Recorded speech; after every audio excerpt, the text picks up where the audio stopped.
excited to be the one who was asked to introduce Janelle Scott. Dr. Scott is Chancellor's Associate Professor at the University of California, Berkeley, where she holds appointments at the Graduate School of Education, the African American Studies Department, and the Goldman School of Public Policy.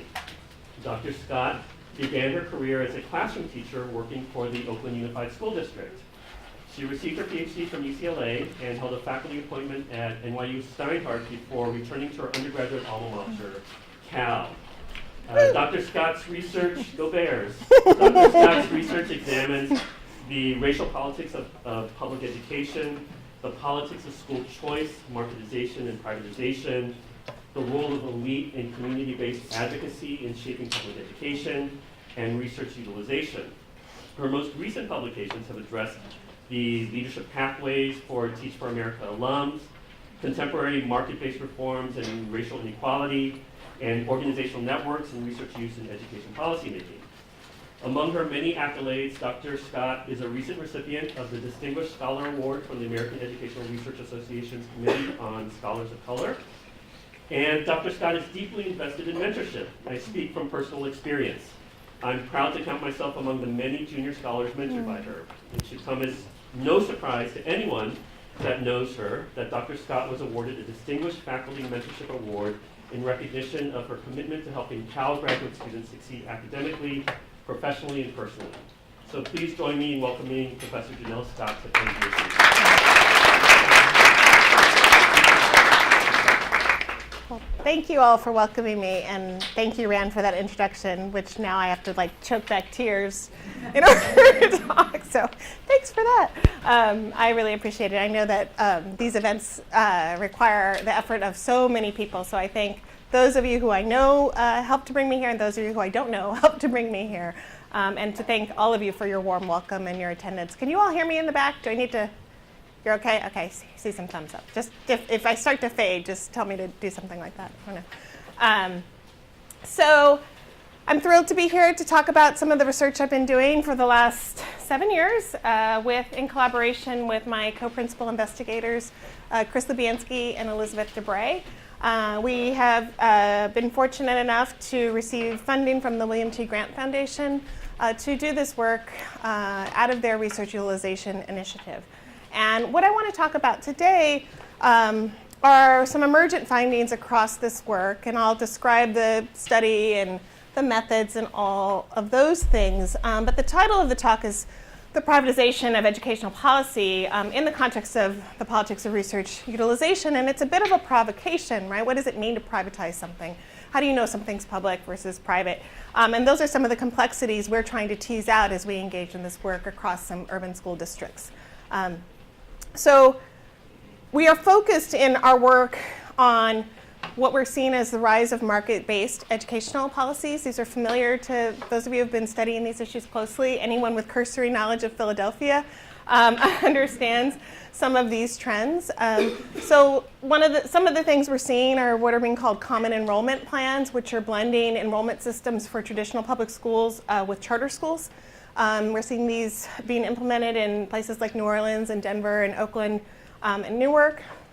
This idea of the kind of reimagining the urban school district to be a portfolio manager that manages a complex portfolio, a diverse portfolio of schools, some traditionally public, some charter, some alternative, but that the district would no longer hold authority over operating all the schools. It oversees, like this idea that comes out of portfolio management in corporate and business spaces. The rise of school choice policies, charter schools vouchers, what are being called education savings accounts or neo-vouchers, the development of new teacher and leadership pipelines, what's being called talent. For those of you who like people to be referred to as talent. The adoption and enactment of pay-for-performance plans for teachers and students. Some of you might be more familiar with that as merit pay. The idea of mayoral control of schools, which often accompanies the eradication of elected school boards. And the use of intermediary organizations to not only contract for support services, but to perform core services. So these are some of the things we're seeing across urban school districts, and in some cases in development in different permutations in rural school districts. So in terms of the connection to what we're trying to think about is the increased privatization of educational policy, what's incumbent on us is to think about, well, what is policymaking without privatization, right? And I think, I was just talking to Dean Grossman about this morning, we have these sort of very traditional ways of thinking about the policymaking process, right, as this linear staged approach.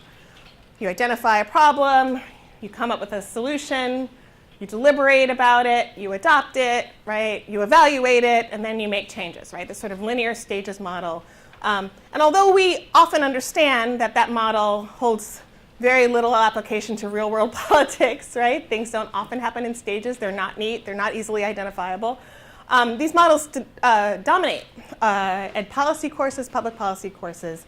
And so when we talk about the privatization of educational policymaking, we're not assuming that there was an era in which there was something and it was neat and easily defined, and now we're in another era where that has been totally disrupted. We think there have always been insertions of the private sector into policymaking. But where we're seeing a kind of ramping up of private sector actors and processes in school reform and school governance are in particular areas.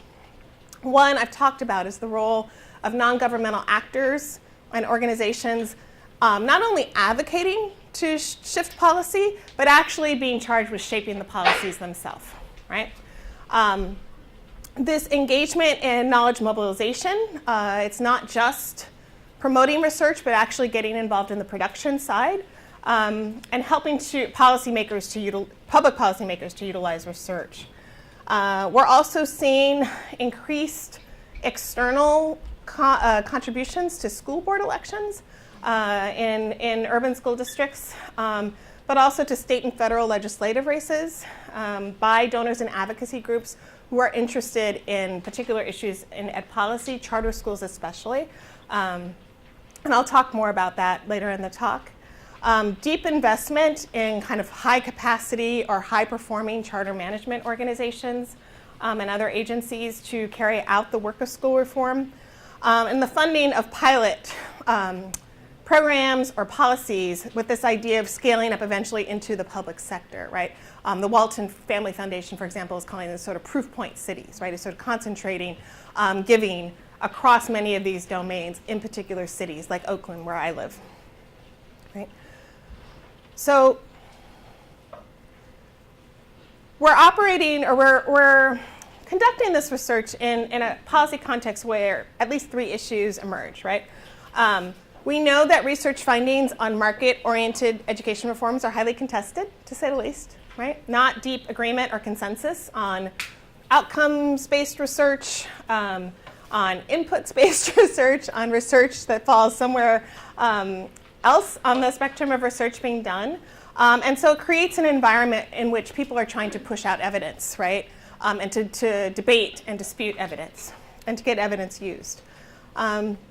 We also know that these policies are being implemented in places where deep inequalities exist and there's deep dissatisfaction, right, with the ability for traditional public schools to serve particularly poor kids and kids of color well, right? And then finally, we've seen this increased demand for evidence at the federal level, at the state level.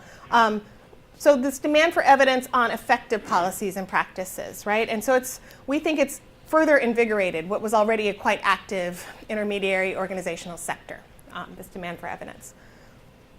So when I talk about intermediary organizations, what do I mean? We sort of have worked out a kind of typology around our issues of concern. I mentioned market-oriented reforms like charter schools, vouchers, parent trigger laws, which are legislative acts that allow parents to vote to convert schools. This is kind of an end run around school districts who might be slower to approve charters from applicants and merit pay. And we're looking at these organizations we've looked at them in Denver, in New York City, in New Orleans and Los Angeles, but we've also tried to track the relationship between those local actors and national level advocacy in Washington, D.C. around the reauthorization of ESEA and other initiatives.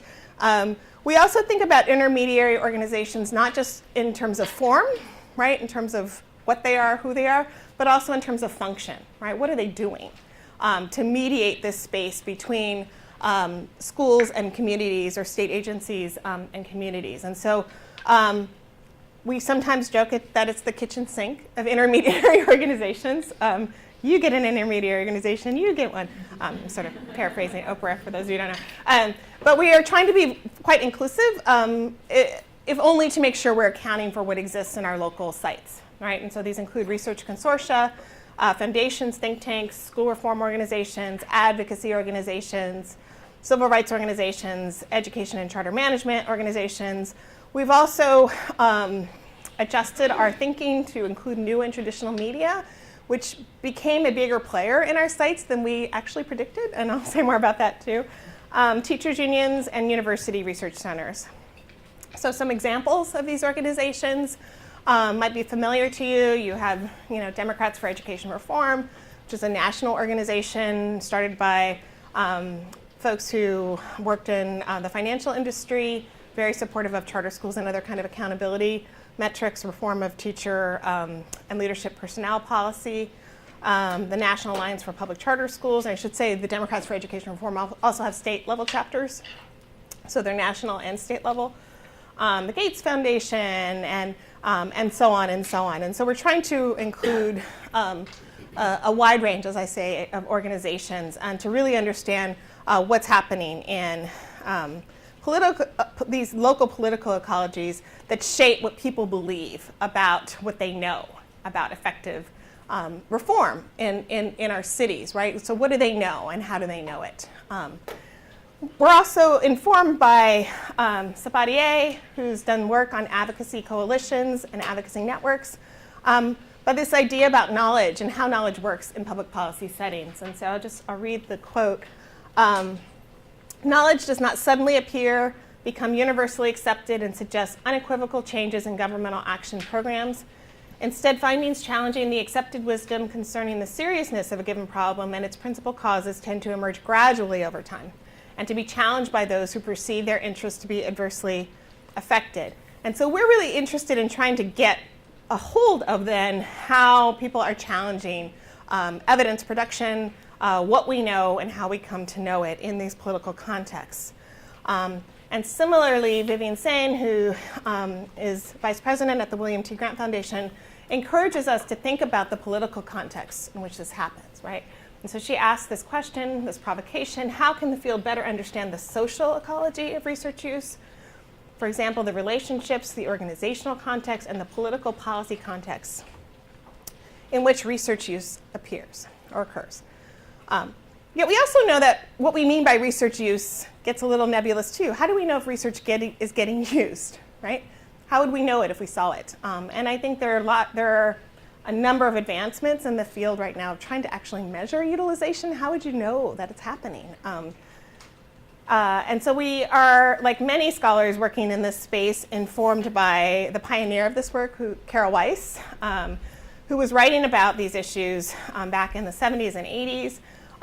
And Weiss has helped, and others have helped to delineate some different forms of utilization. So use can mean the literal, I have this evidence, therefore I'm going to adopt this policy, right? Research can be used to confirm what you already believe to be true, right? You can use it tactically, right? Or misuse it tactically to serve a particular interest. You can use it rhetorically, right? Research shows. How many of you have ever heard that expression? It hides a multitude of sins. This idea of knowledge creep, that the accretion of decision making is its own form of research utilization, but also this generation of very common sense understandings, right? The sort of everyone knows X, right? That these are at least some of the ways that research use can happen, and we've tried to be attentive to this complexity as we do our work. So in terms of questions, we're looking at the relationships between the local political landscape and how it constructs intermediary organizations and intermediary organizational networks, and how it relates to research evidence. We're very interested in local political history and governance configurations, or as many in the scholarly community call regimes, how these shape networks around research use, how social media and bloggers fit into this landscape and how they are using research evidence, and the role of foundations and philanthropies and donors in these contexts. So, and as I said, we're really trying to push on, as many have pushed on, this sort of rational model of research and policymaking that I think really still predominates so many of our courses. And one of the ways we're doing that in our own theory building is we're drawing from insights on the political ecology, thinking about our case districts as political ecologies and trying to account for the various dynamics within an ecology, right? But also thinking about how policy models have geospatial mobilities, right? So I talked about this idea of proof point districts, right? But then taking those models from districts and moving them to other districts. So how knowledge transfer happens across political ecologies. So in our political ecology, we're trying to account for how federal ed policy is understood, is enacted in local contexts, how foundations are particular entities within an intermediary organizational context. The functions of intermediary organizations, as I said, pushing past form and looking at what they're actually doing in an intermediary fashion, how local district policy interacts and sometimes contradicts state and federal education policy. So we're trying to really account for what an ecological model might consider. I would like to tell you, dear friends, that we have a lot of data. We've been doing this work, as I said, since 2011. We conduct qualitative interviews. We have over 200 interviews at this point. Our interviews are semi-structured. One of the things we ask across our interviews is, where you go for reliable evidence. We track down evidence to the extent that it's mentioned. And so we've accumulated over 400 reports and articles as a result of these interviews. And through these interviews, we're also doing some social network mapping of the landscape. We're using also funding patterns, looking at board membership and board interlock across organizations, and also at the staffing and leadership level. We've also been following about 37 educational bloggers whose names have come up in our cities as, I go to this blog for evidence, so we started following those blogs. Another portion of our study is looking at using bibliometric analysis to see how evidence is cited in academic research, who's citing whom, and the extent to which echo chambers exist, in particular research communities. In terms of who we're interviewing, yes, we're interviewing everyone. We've reached out to public policymakers, journalists, legislative aides, unions, foundation leaders, you name it, and have been fortunate to actually have very good access in our cities. People are, you would be surprised how much people like to talk about research evidence. I'm going to try and find the encouraging points along the way here. So what I'd like to do today is talk about some of our findings across 5 domains. So first I want to talk about these patterns of politics and governance and how research use sort of is situated in these different patterns, and how these patterns get shaped by public and private interests, so local politics and political history, but also the insertion of funding to make these governance and regime changes. We also have encountered this second finding that we sort of call local exceptionalism, so this idea that local research findings trump national ones.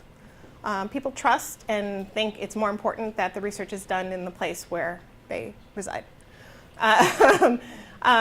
We've also found that within the IO sector, there are in each of our case sites what we're calling kind of high capacity organizations within local networks that are seen as the effective brokers of research evidence. And that foundations serve as this critical hub to support those high capacity IOs. As I said, social media sites and bloggers are managing to inform research evidence debates in some contexts. And then finally, we're finding in these very politically charged settings a demand or a desire for credible, nonpartisan research brokers. People across our sites are saying that that is desired.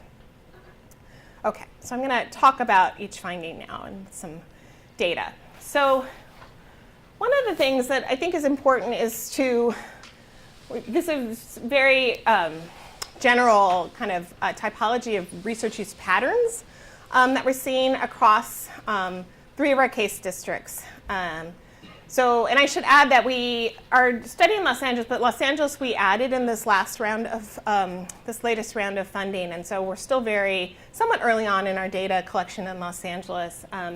And we wanted to have a comparison district to New York in terms of size and complexity.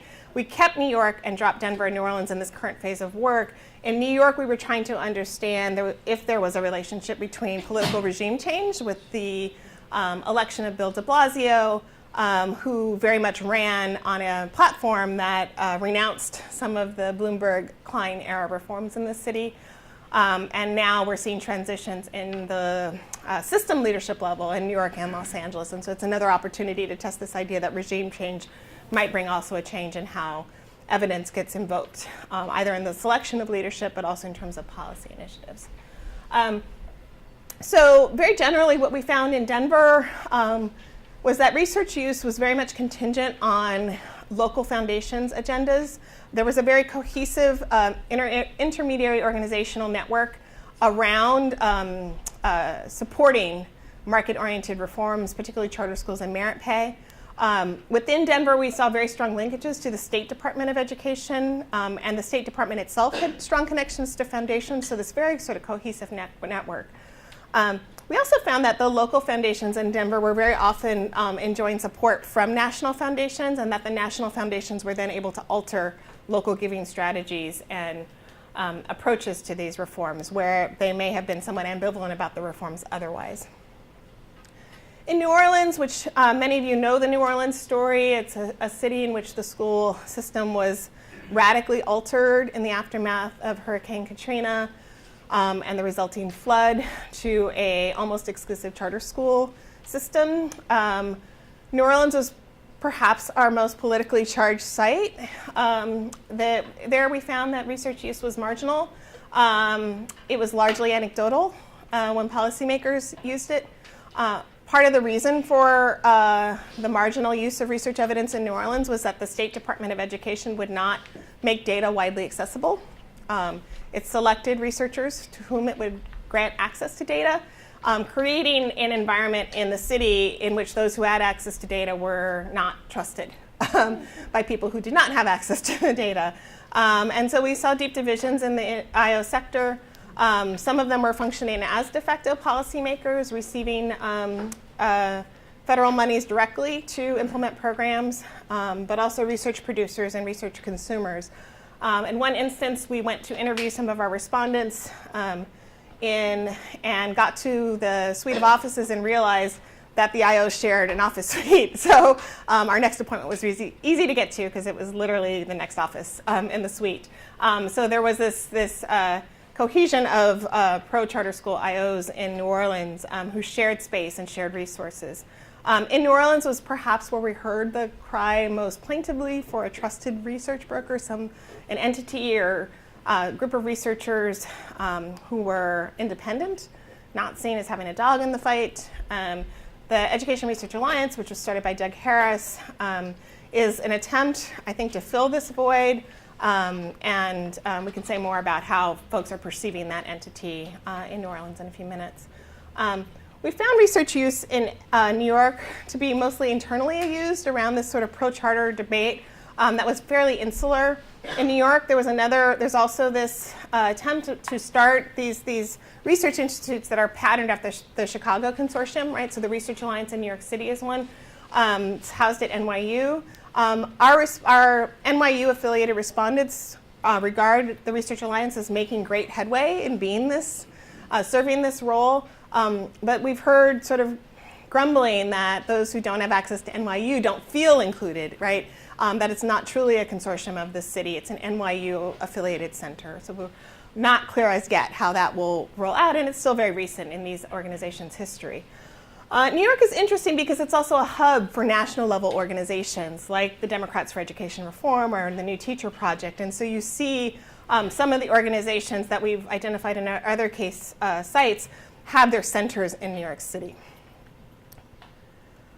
But we want to also think about this political ecology and think about the governance structure and how wildly different they are across these cities, right? So that in Denver, you have a superintendent, you have an elected school board. Here, the policy issues, as I said, were merit pay, which is called the pro-comp plan. These provide merit pay for teachers. The teachers union was brought on board. And so even though certainly there's opposition, there was more cohesion than we've seen in our other sites. And much more political alignment on the school board, the mayor and the state leadership. In New York City, as many of you know, we have mayoral control of schools. We have an appointed chancellor, a largely appointed panel for educational policy, regime change, and deep conflict with the state, right? So not the alignment we see in Denver. In New York, when we started our work, there was a pilot merit pay program for teachers and students that was privately funded. That program was largely abandoned in the timeline of our study. We also have seen the creation of the Regents Fellows, which are privately funded actors who help to shape state policy on many of these issues. In New Orleans, as I mentioned, we had a radical restructuring, the creation of a new district, the Recovery School District. The Orleans Parish School Board, which had existed before the storm, was allowed to continue with a much smaller subset of the schools. And the state is really pulling the strings here in terms of governance. And I talked about the data selectivity and how that contributes to the political environment. I think one of the things that's interesting in New Orleans is that in the timeline of our study, Louisiana enacted a statewide voucher program. And what we saw was a real fracturing of the school choice coalition, where you had a fairly tight coalition in support of school choice until vouchers were passed, and then charter advocates and voucher advocates wildly disagreed, right? About charter school advocates did not want vouchers. They saw vouchers as competing with charter schools. And so we've seen some fracturing in those debates and research evidence being used to justify that fracturing. Just to compare Los Angeles Unified School District, which is its own beast, its enrollment tops well over 500,000 children. It's a predominantly Latinx school district and an operating budget of over $7.5 million. Geographically, the spread is something that's hard to even wrap one's mind around, right? 710 miles, and includes 26 cities and other areas.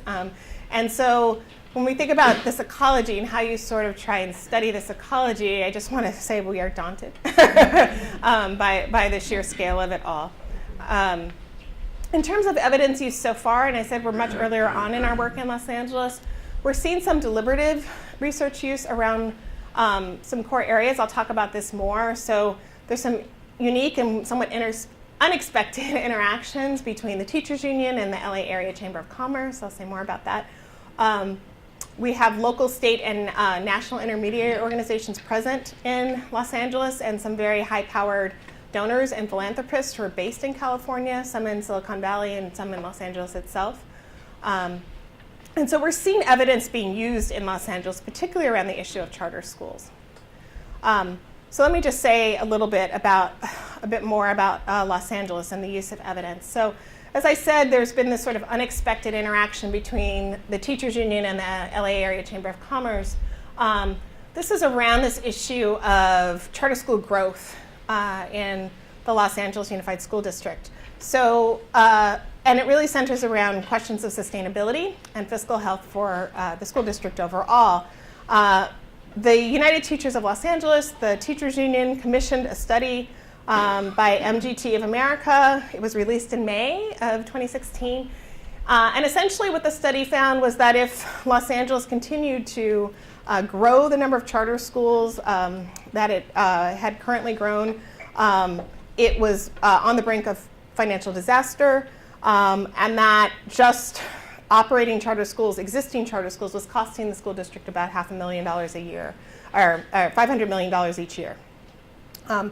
Another sort of convergence was that the Broad Foundation, who's been very active in funding charter schools, a private memo was leaked detailing a plan, a $490 million plan, that would charterize, the goal was to charterize half of the schools in Los Angeles. The board voted against it, even though there was no official plan on the table, but so it created a very charged environment. And this report from the teachers union, in the context of this announcement of plans to further charterize the school district, put into action some concerns from groups like the LA Area Chamber of Commerce, who then organized a conference to talk about what a healthy system of schools would look like that were not threatening the operation of a unified school district. And so this is a quote from the teachers union representative, who's saying in explanation of the MGT report, this is not an anti-charter analysis, this is simply saying what are the impacts, is this sustainable, and what can we do about it? The sustainable system is extremely important. Our research has shown that we were looking at the system as it currently is set up to increase costs at the same time as decreasing revenues, which is fundamentally not a sustainable model. And what the UTLA argued was that LAUSD had been so financially challenged by the growth of charter schools that it no longer had the capacity in its own research and evaluation office to conduct this kind of fiscal analysis about impacts of charter schools. And so, as I said, in the summer of 2015, the Broad Foundation memo was leaked and the board reacted quite negatively. What emerged then is a new plan and a new intermediary organization funded by Broad and others called Great Public Schools Now. The description of this organization is a new community-centric plan for improving schools across the region, regardless of governance model, curricular orientation, or operational platform. This plan is designed to give parents in low-income areas a real choice, real access for their kids, while preserving and augmenting things that are working today. So the initial memo then morphs into this more hybridized approach. So I want to move on to this idea of local exceptionalism in our next finding and research evidence. One of the things that was interesting to note is that across our sites, one of the most off-cited pieces of research around charter schools was the Stanford Credo studies. Right? People were aware of that study. Even if they hadn't read the entire study, they were aware of the sort of generalized findings. Which, show of hands, how many of you know which study I'm talking about? Okay, so a few. So essentially, this is a study of outcomes of charter schools, a national level study that's broken down by states as well. And at a very general level, I think it's fair to say, the Credo study found that most charter schools are not outperforming traditional public schools. A small subset are, and another subset are performing much, much worse, right? So that's the study. People know about it, cite it. But what we found was something interesting. Our respondents would say, well, maybe most charter schools in most places are performing about the same, but here, right? Here we're different, right? So in Denver, you hear from a state policymaker, and he's talking about this issue of allegations of selectivity and high rates of expulsion in charter schools as well. So charter schools serve a poor and a more disadvantaged school population than the general school population in Denver. So the creaming arguments aren't entirely successful in Metro Denver and in other parts of the state. Like if you go to Fort Collins, if you go to the Western Slope, you'll get more of the suburban charters that look more like the creaming charters. It's because the schools are predominantly white. And there the arguments are stronger against them. But in Metro Denver, there's such a high quality and such strong political support and success, I think it's a settled question. In New York, a similar from a director of an advocacy organization. And this person is not only citing Credo, but also Caroline Hawksby's work. So this person says, obviously in our world, what Caroline Hawksby has done and the work in New York City specifically have been important to us improving out achievement. Equally, the work that Margaret Raymond has done with the Credo Study is obviously now of great importance in the charter school movement. Her results for New York City are far more positive than averaging across 17 states and or territories, right? So this is just assertion of the specialness of these sites. And then in Los Angeles, I want to I don't want to leave aside that we're also interviewing people who are opposed to many of these market-oriented reforms and the way those groups are also using evidence, right, to substantiate, to inform their perspective. And this is an organizer in Los Angeles who's talking about this idea of community mobilization and organizing as distinct to Los Angeles, right? Los Angeles, the thing about Los Angeles, which is a little different than other communities, is the homegrownness of community organizing and community mobilization efforts that have been successful on the education front. So a few years ago, there was a big building campaign, and there was community organizing that really helped on getting schools built in communities where there had not been a school, and there was a need to build a school. And these community organizers got really got youth involved, parents involved, the community involved. So this sort of staking out of the kind of exceptionalism of Los Angeles, which might sound funny to those of you looking at community organizing in Philadelphia, for example. But we also understand this to be kind of a reflection of some of the disconnected nature of local organizing, that in many cases, local organizers in Los Angeles or New York City are not deeply connected to local organizers in other sites. And we're starting to see some of that permeated through connections on social media. But people really saw their fights against some of these market-oriented reforms as deeply situated in their cities. And were not yet developing and lacked capacity to develop organizing strategies across sites. There was also this idea that the plans for charterizing the majority of the schools in Los Angeles, or half the schools in Los Angeles, and then the subsequent plan of Great Public Schools Now, was something that was being done outside the purview of public policymakers. So this was a staff member who was talking about the nature of evidence and policymaking in Los Angeles, where the board members were not even informed themselves about what they were going to be asked to vote on shortly. There's a big disconnect, in my opinion, with what board members are being told versus what they see, and accessibility between the community and the board.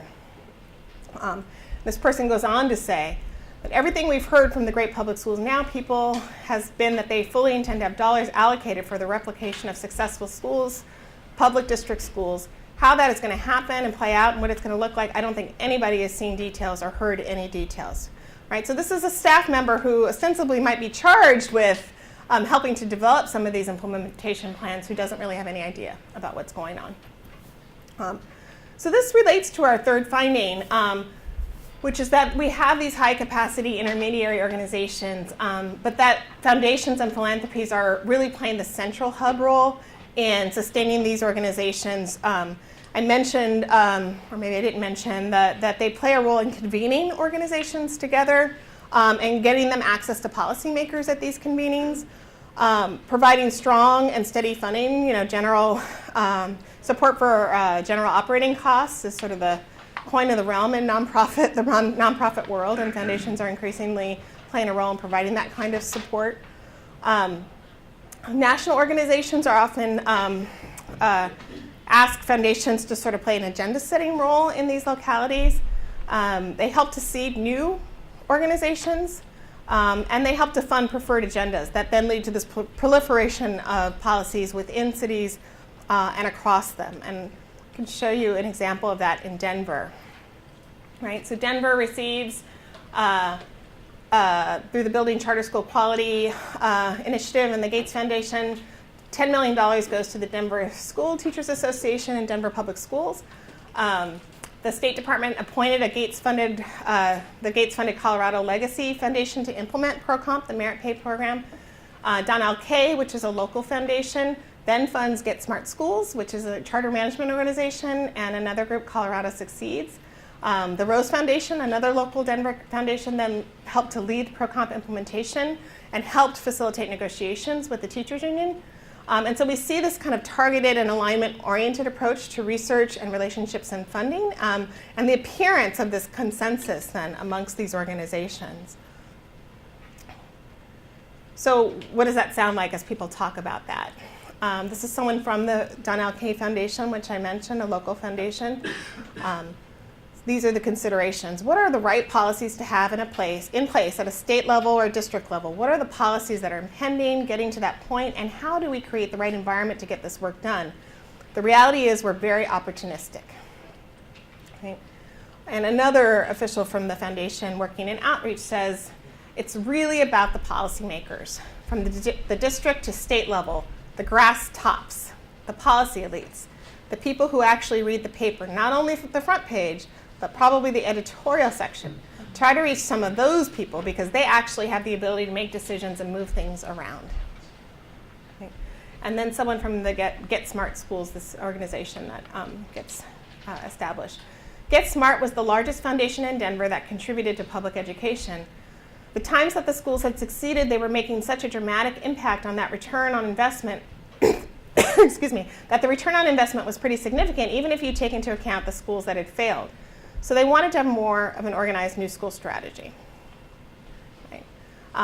Similarly, at the state level, the Colorado League of Charter Schools says, you can see it in the way the dollar is being shifted now through the charter school program only on CMOs and these high-performing CMOs.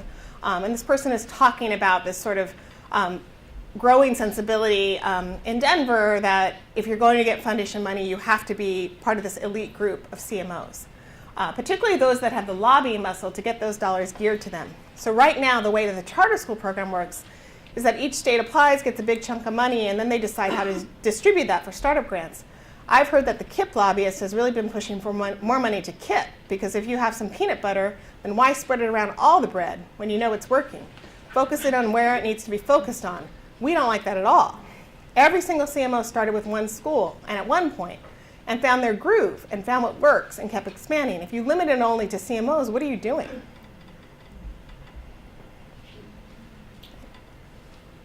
And this is someone from New York City.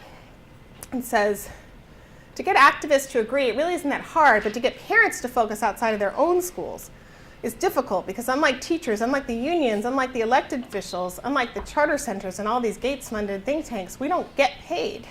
We don't have the resources on our side, even to help organize. The only group that does is the union. So what you have is you have parent groups. The only parent groups that have any kind of resources are the ones that are funded by the unions, which automatically gives everyone an excuse to discredit them. So that's a sort of commentary on what it sounds like when there's not funding.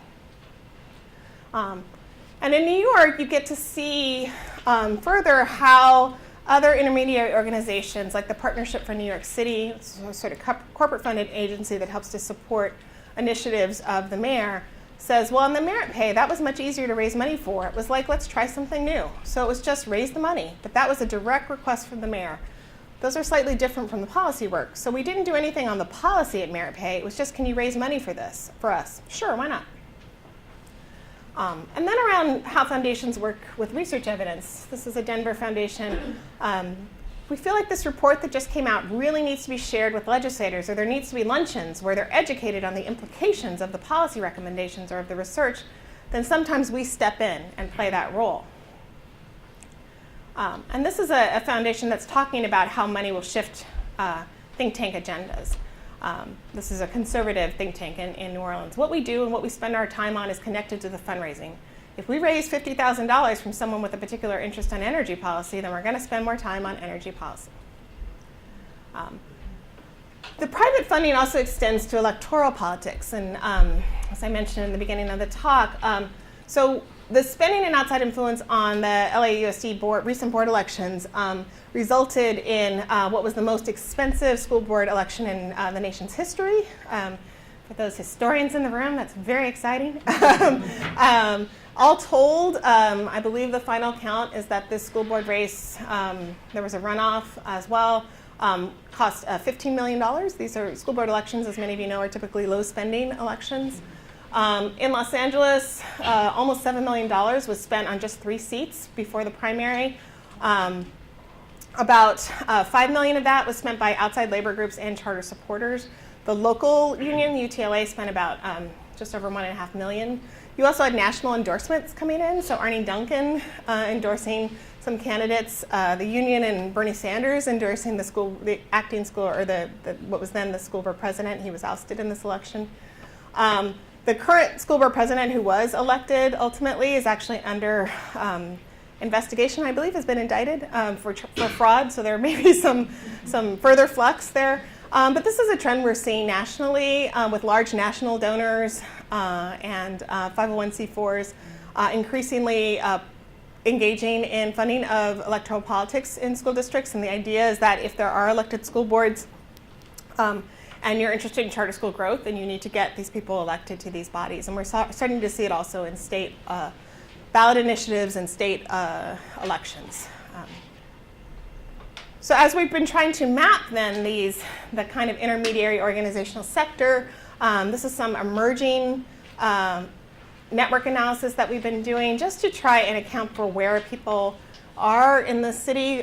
Is this reading in the back? I can tell you what so you have local foundations, the state advocacy organizations that are present in the city and active in the city, the media that are involved, we have local advocacy organizations at the bottom, a smaller subset of research organizations, and quite a few charter management organizations. And really trying to understand how foundation and donor money is supporting the development of this very active and complex intermediary organizational sector in Los Angeles. So just leave that for a second.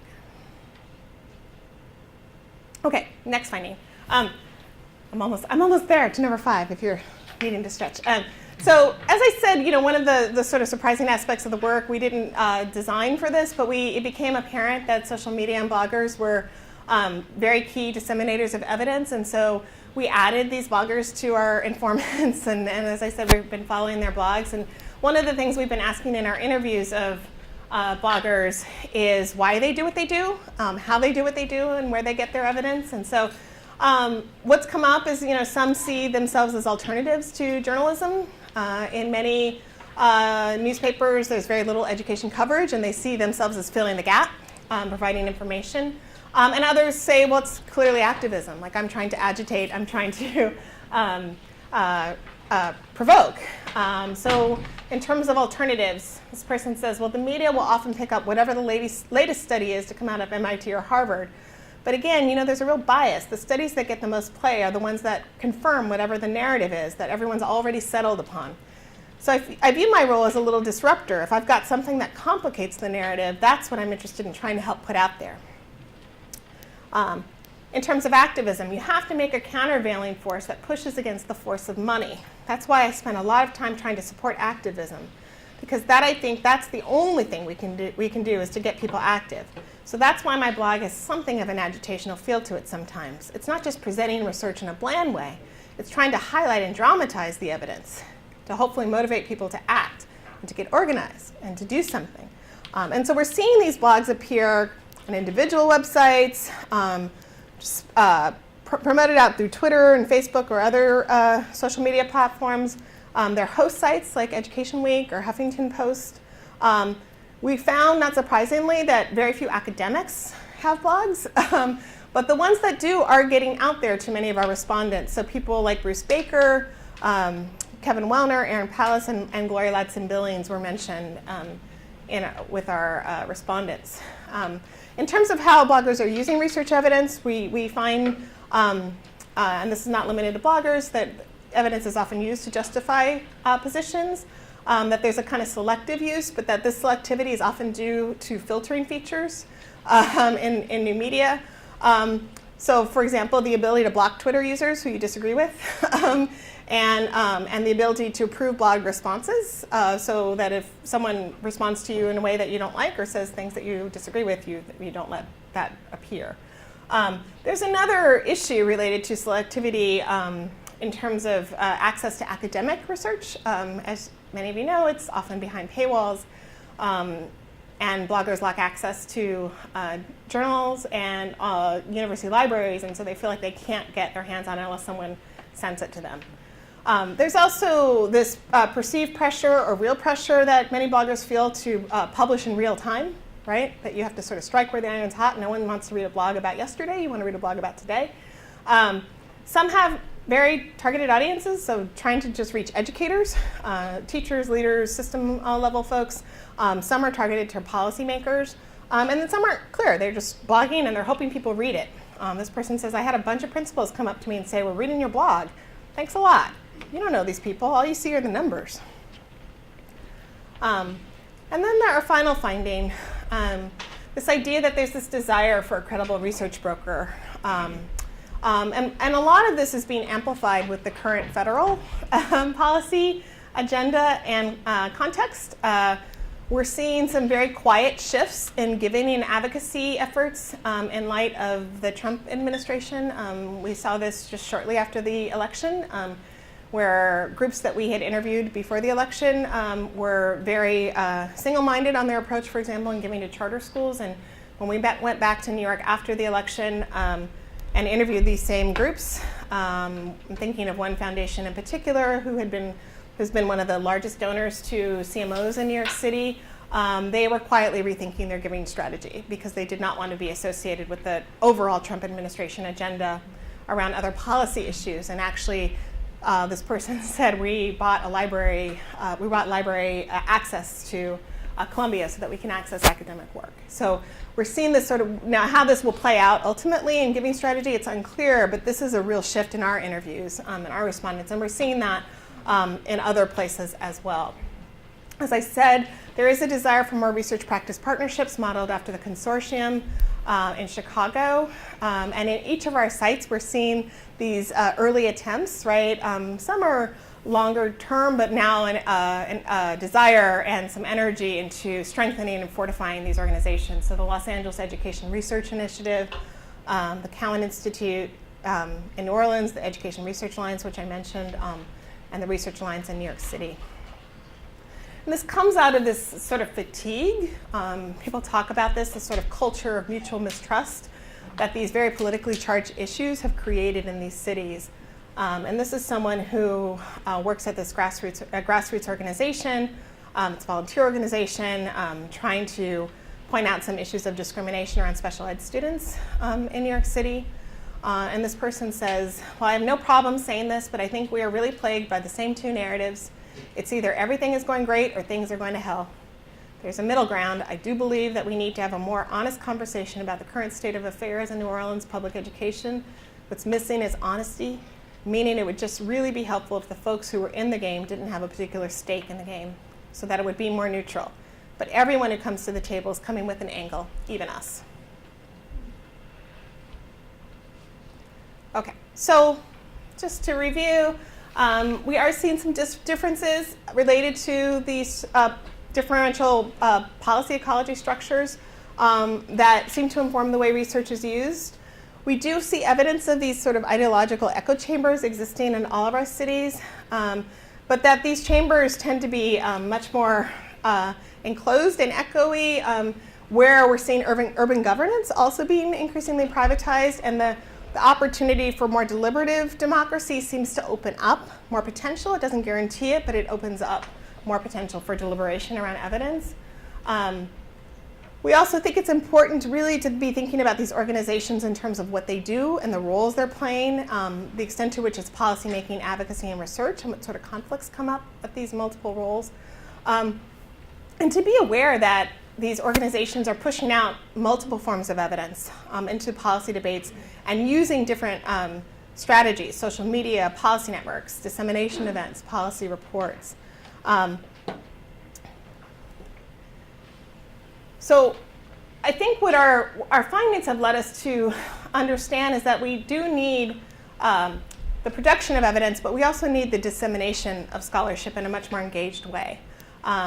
We know from other researchers, and this might resonate with some people in the room, certainly resonates with me, is that many researchers are not engaged in knowledge mobilization strategies beyond publication.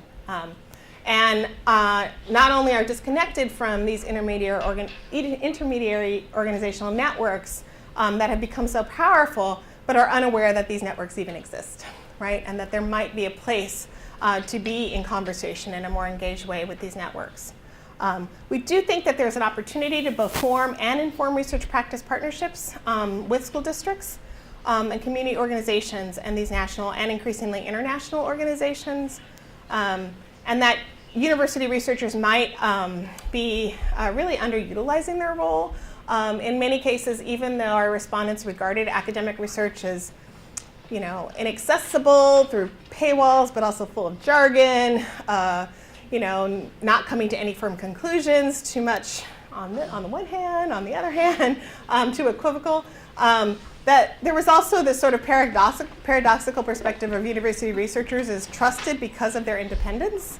And I think we've underutilized that role, and we sort of said, well, nobody cares about our research anyway. I'm saying our because I'm including myself. And that perhaps university-based researchers might want to rethink themselves as public scholars. But I don't want to lose, I think, a final implication, which is that many organizations and local communities, many grassroots organizations are really struggling to produce their own evidence, but also to use evidence. And these are groups that are really deeply invested in understanding and disrupting patterns of inequality and inequity.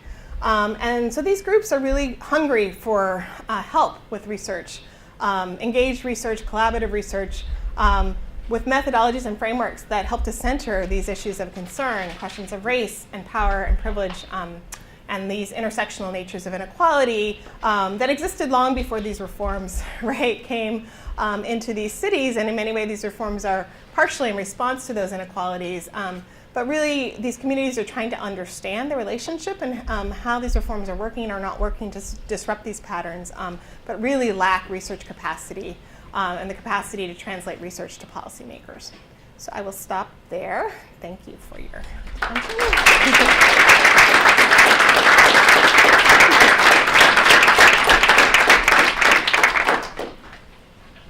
Yes.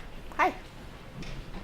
I first want to start with a commercial, and that's the next round of districts that you incorporate in your study include Philadelphia.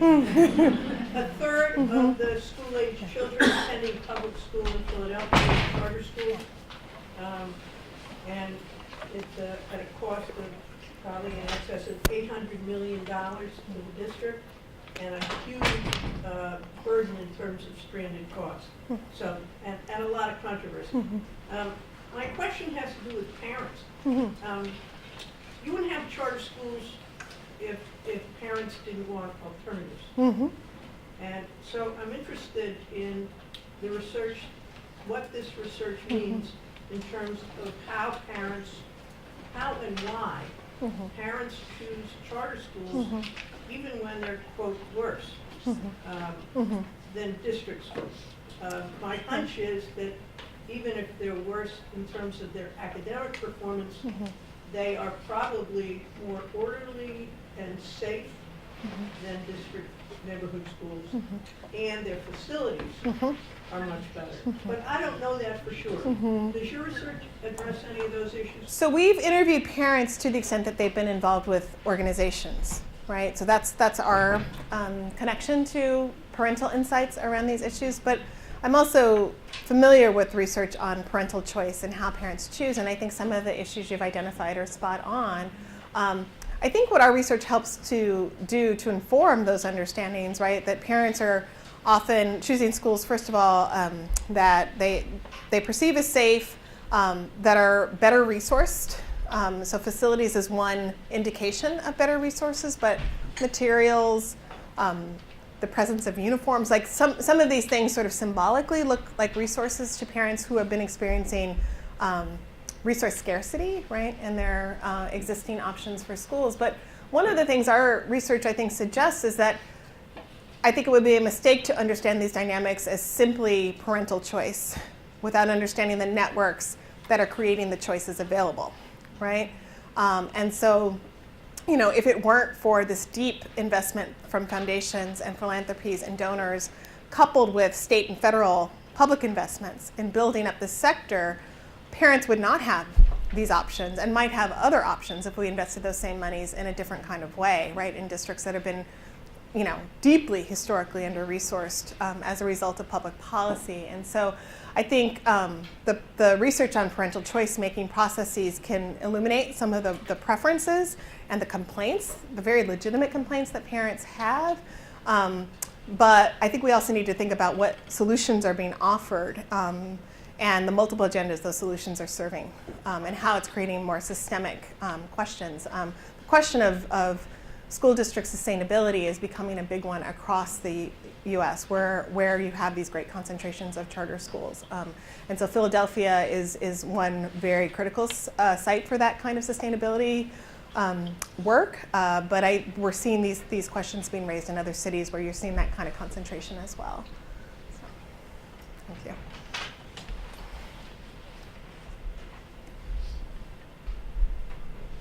Jonathan. Yeah. Thanks. That was a really great talk, and I'm trying to wrap my head around the different intersections that you're trying to focus on. So, advocacy groups have been around Forever. Since Madison wrote about them in Federalist Paper number 10, right? And what how do you view this configuration as different from the historical perennial efforts of external influencers trying to influence public policy? I guess. So just maybe from a policy perspective, how do you view this era as different? So I think it's obviously related, and I think we need to always locate current phenomena in kind of historical antecedents, and certainly interest groups have long been involved in trying to shape public policy, not just around education, but other public policy domains. I think there's some distinctive differences in this moment. One is the philanthropic and donor investment in electoral politics. So the creation of 501c3s and 501c4s, right? The great rise in independent expenditures to campaign on behalf of people where there's no coordination between the campaign and the donors. This is, I think there's a kind of ideological convergence about the role of the state in this current moment, and the idea that the role of the state in not only funding but operating schools, I think is distinctive. I think what we've seen from the Walton Family Foundation plan for schools is this quite hybridized model of public education. That's the vision. You can go on their website. It's not a conspiracy. It's a plan. It's a vision. And so I think those are some of the distinctive hallmarks. But I also think we're living in an era in the U.S. and elsewhere of historical inequality. And so we have a situation in which wealthy donors are able to shape the lives of very poor and others through their largesse, right? And so as we think about kind of the health of a functioning democracy, we have a historical antecedent for this kind of inequality and what it triggered in our country. And so I think that also is something distinctive that we need to contend with is, as a matter of public policy in a healthy democracy, who do we want to have say? And is the playing field level for deliberative participation? So, do you think there's something about the discretionary funding nature of what philanthropic groups and foundations can offer, as opposed to the stuff that goes to salaries and goes to buildings and that kind of stuff? Do you think there's more power attached to that? Say more about what you're thinking about. Well, so like if I'm running a school district and a foundation offers to give me a grant, that's discretionary, right? Yes. I have more influence over how I can spend that money as opposed to the stuff that I can't really influence that much. And so maybe it gives more sway because I get to play with it a little bit. Yeah, and I think it would be hard to stand in a university setting and not talk about the benefits of foundations to many of our professional careers, right? I would not be here were it not for the generosity of the Ford Foundation as a graduate student who funded my advisor's research, the Spencer Foundation, right? So I think foundations as a part of civil society can help public institutions, right, to fill some of the stopgaps that public policy falls short on. This idea that you can sort of innovate around the margins, provide this greater discretion for sure. And so I'm myself not an anti-foundation person. I mean, that would be hypocritical. I'm funded by the Leontief Grant Foundation, and who's very hands-off in our research, right? But I think we have to think about the connection between foundations who are not only providing opportunities for districts to innovate or to have discretion, and foundations who are telling districts what to do, right? In a kind of under-resourced economic climate for districts. And so what's attached? Yeah. And is it in the best interest of kids, and who decides that? What evidence do we bring to bear, and who decides that? We have time for one more question.